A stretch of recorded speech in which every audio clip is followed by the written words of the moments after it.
तो समझ लीजिए कि सारी स्थितियां थी, क्योंकि अर्थ से ही हम तमाम अपने वायदों को पूरा करते हैं, तमाम घोषणाओं को पूरा करते हैं, और संकल्प पत्र में जो कुछ भी हमें संकल्प लिया है उसको भी हम अर्थ के माध्यम से ही पूरा करते हैं।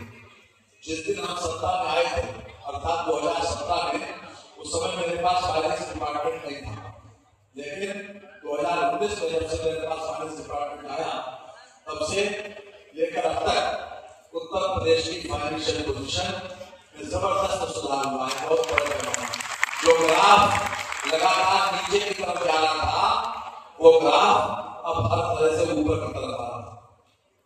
किसी भी सरकार की आर्थिक स्थिति को नापने के लिए एक पैमाना तो वैसे होता है जीएसडीपी का, अर्थात सकल राज्य घरेलू उत्पाद। दूसरा होता है कि हमारी एफआरबीएम की लिमिट से हमारी सीमा आगे न बढ़े, अर्थात जो भी कर्ज हमको सेंटर से अनुबंध किया गया है उसके अलावा उससे ज्यादा कर्जा उत्तर प्रदेश सरकार न ले, ये एफआरबीएम कहते हैं इसको, fiscal responsibility and budget management act. ये है एफआरबीएम की फुल फॉर्म। तो उसकी सीमा के अंतर्गत कर्ज ले और हमारी सकल राज्य घरेलू उत्पाद जिसमें 3 सेक्टर होते हैं, प्राइमरी, सेकेंडरी और टर्शरी, इन तीनों सेक्टर्स का लगातार डेवलप होना हमारी जीएसडीपी को बराबर डेवलप करता है। प्राइमरी सेक्टर में आता है कृषि और उससे संबंधित क्षेत्र, सेकेंडरी सेक्टर में आता है मैन्युफैक्चरिंग और उससे संबंधित क्षेत्र, और टर्शरी सेक्टर में आता है सर्विसेज जैसे पर्यटन वगैरह। ये तीनों सेक्टर्स में बराबर से बड़े पैमाने पर बहुत बड़े काम हुए और जिसके कारण हमारी जीएसडीपी बढ़ी है, और जीएसडीपी बढ़ने से हमारी सरकार की आर्थिक स्थिति का पता चलता है। और जो आंकड़ा हम बता रहे हैं ये हमारा नहीं है, ये भारत सरकार के ministry of statistics and planning का आंकड़ा है, जो कुछ हम बता रहे हैं। जब हम सत्ता में आए थे तब हमारी जीएसडीपी थी 12 रुपए। आज की तारीख में हमारी जीएसडीपी 2024-25 में जो 31 मार्च को 2 साल खत्म होने जा रहा है उस पर हमारी जीएसडीपी है 24,63,000 करोड़ रुपए।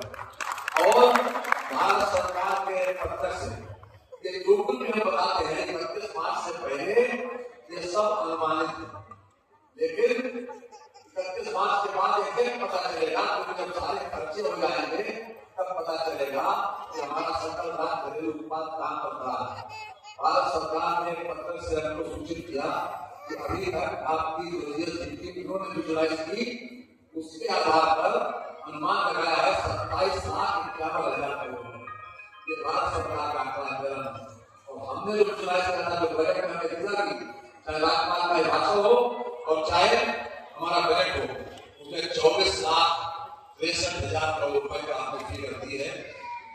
क्योंकि हम कम करके छोड़ के चलते हैं, वो लोग ज्यादा इंथुसियास्टिक, ज्यादा आशावादी हैं, उन्होंने आंकड़ा दिया, लेकिन हमने 25-26 में जो उम्मीद की है वो है जो 25-26 में हमारा रहने वाला है वो है 30,77,000 करोड़।